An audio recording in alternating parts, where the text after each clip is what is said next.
अस्सलामु अलैकुम नाजरीन। मैंने उठकर झोंपड़ी के दरवाजे पर डर से बाहर देखा। पहले तो अंधेरे में कुछ नजर न आया, फिर अचानक तरीकी में दो साए उभरे। वो झोंपड़ी से चंद कदम के फासले से गुजर गया। उन्होंने अस्तीन गन्ने उठा रखी थीं। इसके बाद फिर तीन आदमियों के साए नमूदार हुए। साफ जाहिर हो रहा था कि वो हमारी हिफाजत नहीं, बल्कि निगरानी कर रहे हैं, ताकि हम फरार होने की कोशिश न करें। ये बात मैंने पुशाली को बताई तो वो सरगोशी में ही बोली, हमें कल शाम तक इंतज़ार करना चाहिए। मेरी समझ में नहीं आ रहा था कि वो ऐसा क्यों सोच रही है। अचानक झोंपड़ी का दरवाज़ा खुला और अंधेरे में एक इंसानी साए ने आगे झुककर तमिल ज़बान में पूछा कि हमें किसी शय की ज़रूरत तो नहीं। वो असल में यह तसल्ली करने आया था कि हम झोंपड़ी में हैं या नहीं। मैंने उसे कहा कि हम आराम कर रहे हैं, हमें परेशान न किया जाए। वो आदमी चला गया। झोंपड़ी का दरवाज़ा बंद कर दिया गया। मैंने 5 आदमी ही देखे थे, उन पर बआसानी काबू पाया जा सकता था, लेकिन पुशाली ये खतरा मोल लेने को तैयार नहीं थी। उसने दबी जबान में उस खुशफहमी का इजहार भी किया कि हो सकता है ये अपने आदमी हों और हमें यहाँ से निकालने आए हों। हमें सुबह स्टेमर के आने तक खामोश रहना चाहिए। मैं ज़मीन पर लेट गया और बहुत जल्द मुझे नींद आ गई। मेरी आंख उस वक्त खुली जब झोंपड़ी में दिन की रोशनी फैली हुई थी। मैं फौरन उठकर बैठ गया। पोशाली झोंपड़ी में नहीं थी। मैं जल्दी से झोंपड़ी से निकल आया। सामने पोशाली अपने गीले बालों को छनकती चली आ रही थी। उसके साथ एक काला तामिल था जिसके कंधे से स्टेन गन लटक रही थी। उसने करीब आकर कहा, वहाँ एक नदी है, तुम भी जाकर निहालो। जब मैंने अकेले जाने की ख्वाहिश जाहिर की तो वो बीड़ी ज़मीन पर फेंकते हुए बोला, मैं तुम्हारे साथ जाऊंगा, हमें तुम्हारी हिफाजत पर लगाया गया है, यह सारा इलाका दुश्मन के ज़ेर असर है। मैंने कोई जवाब न दिया और उसके साथ चल पड़ा। गुस्ल करने के बाद वापस आया तो केले के पत्तों में उबले हुए चावल और मछली रखी हुई थी, साथ मिट्टी के गिलासों में चाय भी थी। खुदा जाने ये चीज़ें यहाँ कैसे दस्तियाब हो गई थीं।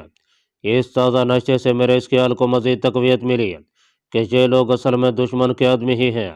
हमने नाश्ता किया। दो तामिल झोंपड़ी के खुले दरवाजे के बाहर पोजीशन लेकर बैठे थे।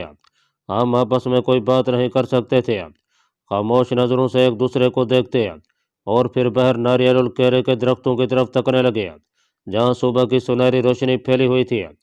हमारा जेली तामिल लीडर दोपहर को भी न आया। दोपहर को हमें चावल और मछली दी गई। झोंपड़ी के आगे पीछे पर्दा लगा था, हमें बाहर निकलने की इजाज़त नहीं थी। ज़रूरत के वक्त दो मुसल्ह आदमी हमारे आगे पीछे चलते थे।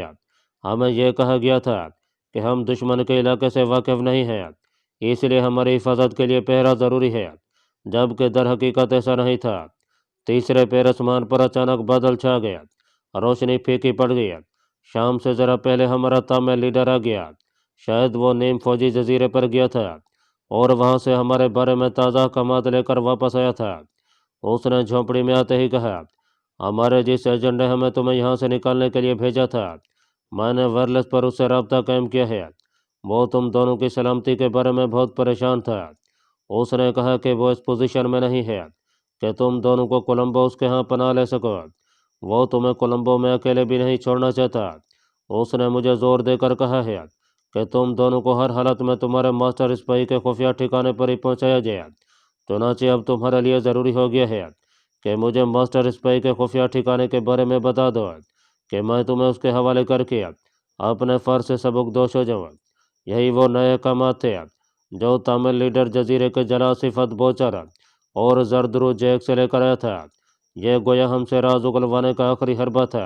मैंने अपने चेहरे पर लाइल्मी के तासुरात पैदा करते हुए कहा, हम अपने एजेंट के शुक्रगुजार हैं कि उसे हमारी सलामती की इतनी फिक्र है, लेकिन हम तो किसी मास्टर स्पाई को नहीं जानते, हमने उसे देखा तक नहीं, फिर उसके खुफिया ठिकाने का हमें कैसे इल्म हो सकता है। तामिल लीडर के चेहरे पर दुरुस्ती के तासुरात एक पल के लिए उभर कर गायब हो गए। कहने लगा, फिर मैं मजबूर हूँ, तुम्हें उस वक्त तक इसी जगह रहना होगा जब तक हमें मास्टर स्पाई के ठिकाने का इल्म नहीं हो जाता, और तुम लोग यहाँ 2-3 दिन से ज़्यादा रह भी नहीं सकते, क्योंकि मेरी इतला के मुताबिक दुश्मन तुम्हें शुमाल के सारे टापुओं में तलाश कर रहा है। 2-1 दिन में मुसल्ह कंपनी इस टापू पर भी पहुँच जाएगी। इस तरह तुम अपने साथ हमें भी मरवा दोगे। बेहतर यही है कि अपने जहन पर जोर देकर सोचो शायद तुम्हें मास्टर स्पाई का नाम और उसका खुफिया ठिकाना याद आ जाए। इस शख्स का लहजा आहिस्ता आहिस्ता धमकी अमेज होता जा रहा था। मैंने कहा, मुझे जब किसी मास्टर स्पाई का ठिकाना मालूम ही नहीं है तो मैं अपने जहन पर क्या जोर दूँ। अब तमिल लीडर पोशाली की तरफ मुतवज्जे हुआ। क्या तुम्हें भी कुछ याद नहीं है? आखिर तुमने उस शख्स को ज़रूर देखा होगा और तुम उसे जानती भी होगी जिसने तुम्हें कोलंबो के रूसी सफारत खाने में नौकर कराया था। पोशाली ने पुरसकून लहजे में कहा, मैं किसी को नहीं जानती। एक आदमी एम्प्लॉयमेंट एक्सचेंज में मुझे मिला था और उसने मुझे सफारत खाने की नौकरी पेशकश की थी। मैं चूँकि बेकार थी इसलिए इस पेशकश को कबूल कर लिया था। तमिल लीडर ने गहरी सांस ली। फिर उसने स्टेन गन पर जोर से हाथ मारा और उठा और सिगरेट को पाँव से मसलता हुआ झोंपड़ी से बाहर निकल गया।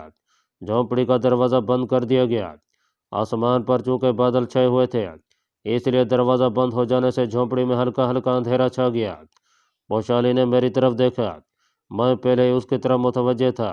हमने कोई बात ना की मगर आंखों ही आंखों में एक दूसरे को तसल्ली दी कि हमने मुनासिब मौके इख्तियार किया है। हमें मालूम था कि बाहर पहरा सख्त है और हमारी आवाज़ सुनी जा सकती है। 1-2 मिनट हम खामोश बैठे रहे। फिर मैंने सरगोशी में कहा, वो स्टेमर नहीं आएगा जिस पर ये लोग हमें लेकर जाने वाले थे। पोशाली ने भी सरगोशी में ही जवाब दिया, अब हमें यहाँ से भाग निकलना है। पोशाली के इस फैसले ने मेरे अंदर एक नई ताकत पैदा कर दी। हकीकत यह थी कि नफसियाती तौर पर मैं इस फैसले का इंतज़ार कर रहा था। जजीरे में सियाफाम बोजर के पूरे ब्रिगेड ने पड़ाव डाल रखा था। वहाँ से फरार इतना आसान नहीं था, लेकिन इस टापू में तमिल लीडर के कुछ मुसल्लह आदमी उसके साथ थे जिन पर काबू पाया जा सकता था। पोशाली कोई आम औरत नहीं थी। वो मार्शल आर्ट की एक माहिर, एक तजर्बाकार और मुझी हुई दिलेर कमांडो थी। मैंने उठकर बांस की दीवार की दर्दों से बाहर देखा। तमिल लीडर वहाँ नहीं था, मगर उसके आदमी झोंपड़ों के चारों तरफ खुलते हुए बराबर पहरा दे रहे थे। मैं वापस आकर पोशाली के पास बैठ गया। फिर मैंने उसकी तरफ झुककर आहिस्ता से कहा, हमारी निगरानी की जा रही है। पोशाली ने झोंपड़ी के दरवाजे की तरफ चेहरा उठाकर देखा और गहरी सांस लेकर बोली, कोई आ रहा है। उसने आने वाले के कदमों की चाप सुन ली थी। मैं उससे परे हट गया। दरवाज़ा खुला। ये वही तमिल लीडर था। आस्तीन गन उसके कंधे से लटक रही थी। उसने आते ही पोशाली को मुखातिब किया, थोड़ी देर के लिए मेरे साथ हो। अपना एक एजेंट यहाँ आया है। वो कहता है कि वो तुम्हें जानता है। चलकर उसकी शनाख्त कर लो। पोशाली ने चौंक कर मेरी तरफ देखा। मैं उसे अकेले नहीं जाने देना चाहता था। मैंने साथ चलने पर इसरार किया तो तमिल लीडर ने दुरुस्त लहजे में कहा, तुम इसी झोंपड़ी में बैठोगे। और वो पोशाली को बाजू से पकड़कर बाहर ले गया। यह पहला मौका था कि उसने खुलकर सख्त रवैया इख्तियार किया था। मैं जल्दी से उठकर बंद दरवाजे के साथ लग गया। शाम का फीका फीका अंधेरा जमीन पर उतरने लगा था। बाहर तमिल लीडर के साथ मजीद 2 आदमी शामिल हो गए। मेरी नज़रों के सामने वो पोशाली को लेकर दाएं जानब दरख्तों में गायब हो गए। मेरे दिल में ख्याल आया कि हो सकता है कि हमारा ही कोई एजेंट आ गया हो सकता है इन लोगों ने हमारे किसी एजेंट को पकड़ लिया हो और अब उसकी शनाख्त और तस्दीक करना चाहते हो। मैं परेशानी के आलम में झोंपड़ी में कुछ देर टहलता रहा, फिर बैठ गया। जो जो वक्त गुजर रहा था मेरी बेचैनी में इजाफा हो रहा था। कहीं ये लोग पोशाली पर तशद्दुद करने के लिए तो उसे नहीं ले गए। इस ख्याल ने मुझे मुस्तरब कर दिया। मैं उठकर दरवाजे पर आया। दरवाजे को बाहर से बंद कर दिया जाता था। मैंने दूर पहरे पर खड़े हुए मुसल्ला आदमी को आवाज़ देकर बुलाया। वो भागकर दरवाजे के पास आया तो स्टीन गन की नाली बांस की दर्ज में से अंदर डालकर बोला, अगर फिर आवाज़ निकाली तो मैं फायर कर दूंगा। मैं पीछे हट गया। दीवार की दर्ज में से बाहर देखा। शाम के झपट्टे में पहरेदार स्टीन गन बांस की दर्ज में से खींचकर चंद कदम के फासले पर जाकर झोंपड़ी के आगे टहलने लगा। सामने की तरफ से दूसरे पहरेदार ने उसे आवाज़ देकर पूछा, क्या बात है। उसने जवाब में कहा, सब ठीक है। अब इस हकीकत में किसी किस्म के शक को गुंजाइश नहीं रही थी कि हम पर तशद्दुद का दूसरा दौर शुरू हो चुका था। मैं पीछे हट गया। कुछ देर आलम इस्तराब में टहलता रहा, फिर नारियल की छाल वाली चटाई पर बैठ गया। मेरा दिमाग किस्म किस्म के ही जान खेज के हालात की आमाजगाह बना हुआ था। खुदा जाने ये लोग पोशाली के साथ किस किस्म का बहिमाना सलूक कर रहे हों। कुछ देर बाद रात का अंधेरा छा गया। झोंपड़ी में कोई मोमबत्ती न थी। मैं अंधेरे के समंदर में जैसे डूब गया था। बाहर भी कुछ नजर नहीं आता था। मैं झोंपड़ी के दरवाजे से लगकर खड़ा दर्जों में से बाहर देख रहा था कि दूर दरख्तों में रोशनी नजर आई। कोई शख्स लालटेन लिए चला रहा था। करीब आने पर मालूम हुआ कि ये 3 आदमी थे जिन्होंने स्टीन गन्ने उठा रखी थी। वो झोंपड़ी की तरफ चले आ रहे थे। मैं चटाई पर बैठ गया। दरवाज़ा खुला और लालटेन की रोशनी झोंपड़ी में फैल गई। उन 3 आदमियों को मैं पहली बार देख रहा था। उनमें से एक ने कहा, उठो हमारे साथ चलो। एक आदमी लालटेन लेकर मेरे आगे और 2 आदमी स्टीन गन्ने ताने मेरे पीछे हो गए। दरख्तों में दाएं जानिब घूमे तो सामने रेल के एक छोटे डब्बे की तरह एक लकड़ी की बैरक दिखाई दी। उसका लकड़ी का दरवाज़ा बंद था और अंदर से किसी के कराहने की आवाज़ आ रही थी। मेरे एक गार्ड ने आगे बढ़कर दरवाज़ा खोल दिया। अंदर गैस लैंप की तेज रोशनी ने मेरी आंखों को चंधिया दिया। पीछे से मुझे धक्का देकर अंदर गिरा दिया गया। दरवाज़ा बंद हो गया। मैं अपने आप को संभालता हुआ उठा तो सामने मैंने जो मंजर देखा उसकी मुझे पहले ही से तवक्को थी, मगर मैं ये मंजर कभी नहीं देखना चाहता था। पोशाली इस तरह पड़ी थी कि उसके हाथ पांव फर्श पर ठोंकी हुई लोहे की बड़ी बड़ी मैखों के साथ बांध दिए गए थे और वो नीम बेहोशी के आलम में करा रही थी। तामिल लीडर पास या स्टूल पर बैठा हुआ खूंखार नज़रों से मुझे देख रहा था। अस्टीन गन उसके जानू पर थी। उसने अस्टीन गन अपने दाहिने हाथ में लेकर नाली का रुख मेरी तरफ कर दिया और बोला, थोड़ी देर में तुम दोनों की खून आलूद लाशें यहाँ तड़प रही होंगी। यह तुम्हारा आखिरी मौका है। हमें कोलंबो वाले एजेंट का नाम और पते बता दो। तुम्हें और तुम्हारी दोस्त को बाहिफाजत कोलंबो पहुंचा दिया जाएगा। मुझसे पोशाली की हालत देखी नहीं जा रही थी। मैं चेहरा दूसरी तरफ करके फर्श पर बैठ गया।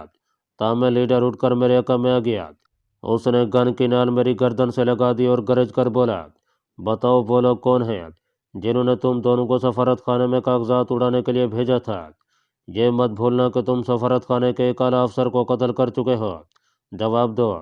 मैंने वही जवाब दोहराया कि मुझे कुछ मालूम नहीं। हमें इस जाल में उलझाया गया है। हम दोनों बेगुनाह हैं। तामिल लीडर ने पूरी ताकत से मेरी कमर पर लात मारी। मैं मुंह के बल आगे को जा गिरा। वो गुर्राया, और समरनोव को कत्ल तुम्हारे बाप ने किया था। अब उसने मुझ पर लातों की बौछार कर दी। खुदा जाने मेरे अंदर कहाँ से इतनी ताकत आ गई। असल में ताकत तो मेरे अंदर पहले ही से मौजूद थी। बस एक शोला सा मेरे जिस्म में भड़ गया जिसने मेरे सारे बदन में आग लगा दिया और मैं आतिशफिशा पहाड़ बन गया। मेरे अंदर जैसे एक धमाका सा हुआ। मैंने उछलकर तामिल लीडर के दाहिने जबड़े पर पूरी ताकत से अपनी कलाई मारी। मेरी कलाई उस वक्त फौलाद बन चुकी थी। तामिल लीडर को इस हमले की हरगिज़ उम्मीद नहीं थी। वो इसके लिए तैयार भी नहीं था। मेरे वार से तामिल लीडर लड़खड़ाया और उसके हाथ से गन नीचे गिर पड़ी। मैंने गन की तरफ कोई तवज्जो न दी। पलक झपकने से भी कम मुद्दत में मैंने उछलकर उसकी गर्दन दोनों हाथों के शिकंजे में ले लिया। मैं नहीं चाहता था कि उसकी आवाज़ भी निकले, और ऐसा ही हुआ। मेरे नाखून उसकी गर्दन में पेवस्त हो गए थे। गैस लाइट में उसकी उबली हुई आंखें मुझे साफ नजर आ रही थीं। शुरू में उसने कुछ हाथ पांव मारे और मेरी गिरफ्त से निकलने की कोशिश भी की, मगर मेरा हमला इस कदर अचानक और भरपूर था कि वो बहुत जल्द बेबस हो गया। उसे हलाक करने में बमुश्किल 15 से 20 सेकंड लगे होंगे। पोशाली फर्श पर पड़ी मुझे तक रही थी। जब मुझे इत्मीनान हो गया कि तामिल लीडर में अब जान बाकी नहीं रही तो मैंने उसकी गर्दन छोड़ दिया। फिर मैंने तेजी से पोशाली के हाथ पांव खोलकर उस पर कपड़े डाल दिए। पोशाली जल्दी जल्दी कपड़े पहनने लगी। मैं दबे पांव चलता दरवाजे तक गया। दरवाजे में थोड़ा सा सुराख था। मैंने बाहर देखा। सामने कुछ फासले पर लालटेन जमीन पर रखे 3 तामिल बैठे थे जो मुझे यहाँ तक लाए थे। गन्ने उन्होंने अपने कांधों पर लटका रखी थी। वो सिगरेट के कश लगाते हुए तामिल जबान में बातें कर रहे थे। मैं जल्दी से पलट कर पोशाली के पास आया और अपने होंठों पर उंगली रखकर उसे खामोश रहने का इशारा किया। फिर लपे कर तामिल लीडर की अस्टीन गन उठा ली। मैंने पोशाली के कान में आहिस्ता से कहा, 2-1 बार हलक से कराहने की आवाज़ें निकालो। पोशाली ने ऐसा ही किया। मैं उस वक्त दरवाजे पर सुराख के बाहर देख रहा था। तीनों तामिलों ने कराहने की आवाज़ सुन ली थी, मगर उन्होंने एक पल के लिए भी इस बैरकनुमा कमरे की तरफ नहीं देखा था। उन्हें मालूम था कि अंदर क्या हो रहा है। अंदर से इसी किस्म की आवाज़ें आनी चाहिए थीं। अब मेरी समझ में नहीं आ रहा था कि वहाँ से कैसे निकला जाए। वैशाली जो एक लम्हा पहले नढाल पड़ी हुई थी, अब उसके अंदर भी जैसे नई ताकत आ गई थी। उसने तामिल लीडर की लाश की तरफ इशारा किया। मैंने लाश को घसीट कर दीवार के साथ एक तरफ डाल दिया ताकि अगर कोई दरवाजे के अंदर दाखिल हो तो उसे लाश नजर न आई। सबसे बड़ा मसला इन 3 आदमियों को ठिकाने लगाने का था, जो बाहर दरख्त के नीचे लालटेन पास रखे बैठे थे।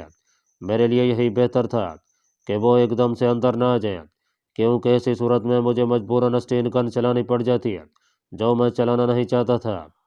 फायरिंग की आवाज़ से टापू में मौजूद तामिल लीडर के दूसरे साथी भी होशियार हो जाते हैं। मुझे यकीन था कि इन 3 आदमियों के अलावा भी कुछ नए मुसल्लह फौजी तामिल इस टापू में मौजूद हैं। इस डब्बानुमा बैरक में सिर्फ एक खिड़की थी जो बंद थी और अंदर से चटकने लगी थी, वरना बाहर उसे खोलकर कोई भी अंदर झांक सकता था। एक बात की मुझे तसल्ली थी कि जब तक तामिल लीडर न बोले कोई अंदर नहीं आएगा, लेकिन ज़्यादा वक्त गुजर जाने पर कोई न कोई वहां आ सकता था। उन्हें कुछ देर बाद शक भी हो सकता था कि अंदर से कोई आवाज़ नहीं आ रही। यही वजह थी कि मैंने पोशाली से कहा था कि वो बुलंद आवाज़ में करे, ताकि बाहर इन लोगों को इत्मीनान हो जाए कि अंदर उनका लीडर तशद्दुद कर रहा है। मुसीबत यह थी कि बंद खिड़की भी उनके दरवाजे के आखिर पर ही थी। अगर उसका रुख जंगल की दूसरी जानब होता तो हम उसे खोल कर निकल सकते थे, लेकिन ऐसी बात नहीं थी। खिड़की और दरवाज़ा एक ही रुख पर थे। गैस का लैंप कोने के स्टूल पर रखा उसी तरह जल रहा था। जब 7 मिनट खामोशी से गुजर गए तो मैंने हलक से एक अजियतनाक दबी दबी चीख की आवाज़ निकाली और फिर लपे कर दरवाजे की दर्द में से बाहर देखा। तीनों मुसल्लह आदमी बातें करते करते चुप हो गए थे। उन्होंने एक नज़र बैरक की जानब देखा और दोबारा सिगरेट पीने और बातें करने में मशगूल हो गया। लेकिन मैं यह ड्रामा ज़्यादा देर तक जारी नहीं रख सकता था। जल्द या बदेर मेरा भांडा फूट सकता था। मेरे पास सोचने और किसी स्कीम पर अमल करने के लिए वक्त बहुत थोड़ा था। इस थोड़े वक्त में मुझे कोई स्कीम भी सोचनी थी और उस पर फौरी तौर पर अमल करके उन तीनों दुश्मनों से निजात हासिल करनी थी। मैं पोशाली को लेकर कोने में आ गया और सरगोशियों में उसे मशवरे करने लगा कि हमें क्या करना चाहिए। पोशाली के चेहरे पर अभी तक तशद्दुद के असरात नुमाया थे, मगर वो पूरी तरह चौकस थी। अपना मुंह मेरे कानों के करीब लाकर कहने लगी, सिर्फ एक ही तरकीब मेरी समझ में आ रही है। दरवाजे पर ठक ठक करके बाहर वालों में से किसी को अंदर बुलाओ। मैंने ऐसा से कहा, और अगर तीनों उठकर आ गए तो मुझे फायर करना पड़ेगा, जो हमारे हक में नुकसानदा होगा। पोशाली गौर करने लगी, फिर सर उठाकर बोली, दूसरा कोई तरीका नहीं है। अगर तुमने आवाज़ दी तो वो तुम्हारी आवाज़ पहचान लेंगे। इस सूरत में वो तीनों ही अंदर को लपकेंगे। मैं बाहर नहीं जा सकती। वो मुझे अंदर बंधा हुआ देख कर गए हैं। मैंने स्टेन गन का मैगजीन खोल कर देखा। मैगजीन भरा हुआ था। एक तरकीब मेरी समझ में आ गई। मैंने पोशाली से कहा कि वो दरवाजे के सामने वाले कोने में सर झुकाकर फर्श पर बैठ जाए। इस तरह वो बाहर से आने वाले को दिखाई दे सकती थी। पोशाली ने सरगोशी में पूछा, तुम क्या करना चाहते हो? मैंने कहा, जो मैं कहता हूँ वैसे ही करो। पोशाली सामने वाले कोने में दीवार के साथ सर झुकाकर बैठ गई। मैं तामिल लीडर की लाश को घसीट कर कोने में गैस लैंप वाले स्टूल के पास ले गया, फिर दूसरा खाली स्टूल लाकर वहीं रखा। लीडर की लाश को उस पर बिठाकर उसकी टैग पीछे दीवार से लगा दिया। लाश एक तरफ लुढ़क जाती थी। मैंने बड़ी मुश्किल से उसे इस तरह टिकाया कि अगर कोई दरवाजे से दाखिल हो तो ऐसे लगे कि तामिल लीडर गैस लैंप के पास स्टूल पर बैठा उसकी तरफ देख रहा है। फिर मैं बंद दरवाजे के पास जाकर खड़ा हो गया।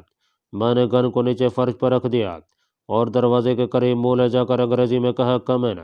जनूबी हिंद और श्रीलंका में उन दिनों भी अंग्रेजी जबान का बड़ा चर्चा था। तामिल लोग तो खास तौर पर अंग्रेजी जानते थे। उनके मजदूर भी अंग्रेजी में बात करते थे। दूसरी बात यह थी कि मैंने तामिल लीडर को भी कश्ती में अपने उन साथियों से अंग्रेजी में बात करते देखा था। कामिन पुकारते ही मैंने दर्द में से बाहर देखा। लालटेन के पास बैठे हुए तीनों आदमियों में से एक आदमी स्टेन कर संभालता हुआ तेजी से उठा और लंबे लंबे डंक भरता हुआ बैरक के दरवाजे की तरफ बढ़ा। दरवाजे के अंदर से कुंडी नहीं लगी हुई थी। मैं इस रुख पर खड़ा था कि जब दरवाज़ा खुले तो आने वाले की पीठ मेरी तरफ हो और मुंह तामिल लीडर के स्टूल पर बैठी लाश की जानिब हो। दरवाज़ा खुला। नीम फौजी तामिल ने अंदर आते ही कोने में देखा और तामिल जबान में बोला कि क्या हुक्म है। मैंने बिजली की सी तेजी से अपना हाथ उसकी गर्दन में डाला और उसे क़यामत का झटका देकर पीछे की तरफ खींच लिया और पाँव से दरवाज़ा बंद कर दिया। वो दुबला पतला नीम फौजी तामिल था। जनूब में रहने वाले तकरीबन सभी दुबले पतले होते हैं। एक ही झटके में उसकी गर्दन की हड्डी टूट गई थी। मैंने उसे दूसरे कोने में फर्श पर डाल दिया। पोशाली जल्दी से उठी और नीम फौजी तामिल के स्टेन गन को उसने अपने कब्जे में कर लिया। मैगजीन को चेक किया اور غصے میں اپنی آواز کو دباتے ہوئے بولی، میں باقی دو آدمیوں سے اپنی بے حرمتی کا بدلہ لینا چاہتی ہوں، انہیں بھی اندر بلاؤ۔ میں اپنے ہونٹ بھینچ کر چپ ہو گیا۔ پوشالی میرے وطن کی خاطر بہت بڑی قربانی دے رہی تھی۔ میرا دل چاہا کہ ان چاروں کے پرزے اڑا دوں۔ میں دوبارہ کمن کہہ کر دوسرے آدمی کو اندر نہیں بلا سکتا تھا۔ میرے اس طرح بلانے پر ان کو شک ہو سکتا تھا۔ مجھے کسی نہ کسی ترکیب پر فوری عمل کرنے کی ضرورت تھی۔